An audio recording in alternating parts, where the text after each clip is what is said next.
Phone இல்லாமலாம் 2 மணி நேரம் என்னால் இருக்கவே முடியாது. சேலஞ்ச் அக்செப்ட் பண்ணும்போது எனக்கு தெரியல, ஆனால் ஃபோன் இல்லாமல் என்னால் இருக்க முடியாதுன்னு தோணுச்சு. சரி நம்ம என்ன பண்ணலாம் அப்படின்னு யோசிக்கும்போது சமைச்சிடலாம், காலையிலேருந்து சாப்பிட்லாம் அப்படின்னு சொல்லிட்டு எந்திரிச்சு தக்காளி சாப்பாடு வச்சுட்டேன். தக்காளி சாப்பாடு வச்சுட்டு இருக்கும்போது கிட்டத்தட்ட 1 hour வந்து போயிடுச்சு. ஏன்னா நான் ரொம்ப ஸ்லோவாக குக் பண்ணி வீடியோவில் வந்துட்டு ஸ்பீடப் பண்ணதுனால அப்படி தெரியுது.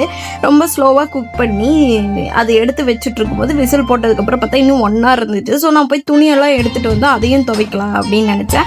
அதுக்குள்ளே நம்ம சமைச்ச பாத்திரத்தில் கழுவி வச்சிடலான்னு அதையும் கழுவி வச்சுட்டேன். அதுக்கப்புறம் துணியெல்லாம் எடுத்துகிட்டு வந்து துவைச்சி அதை காய வைக்கும்போது கரெக்டாக டைம் வந்து 1 hour முடிஞ்சிருச்சு. சரி ஓகே, அது வரைக்கும் போதும். அடுத்தது என்ன பண்ணணும் அப்படின்னு யோசிக்கும்போது வந்துட்டு லைஃப்பில் ஏதோ ஒரு விஷயத்த கற்றுக்கணும் அப்படின்னு சொல்லிட்டு என்னத்தை கற்றுக்கிறதுன்னு எனக்கே தெரியல. சரி லேப்டாப் எடுத்து வச்சுட்டு யூடியூப்பில் என்னென்ன மாதிரி கண்டென்ட்ஸ் வந்துட்டு போடலாம் அப்படின்னு யோசிச்சுட்டு இருந்தேன். அடுத்தடுத்த சேலஞ்சஸ் என்னென்ன பண்ணுவோம் அப்படின்றதெல்லாம் எடுத்து நோட்ஸ் எடுத்துகிட்டு இருந்தேன்.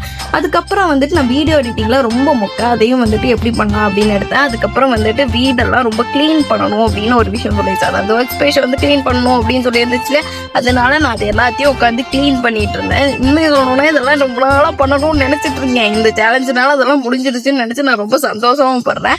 அதுக்கப்புறம் புதுசாக ஒரு விஷயம் நான் இன்றைக்கி பண்ணேன் அப்படின்னா, அந்த புக்கை வந்து படித்தேன். அந்த புக்கை வந்து ரிட்டர்லே என்கிட்ட ஒரு 4-5 மாதமாக இருக்கா. நான் இன்றைக்கி தான் அதை படிக்கிறேன்றத உண்மையான விஷயமே.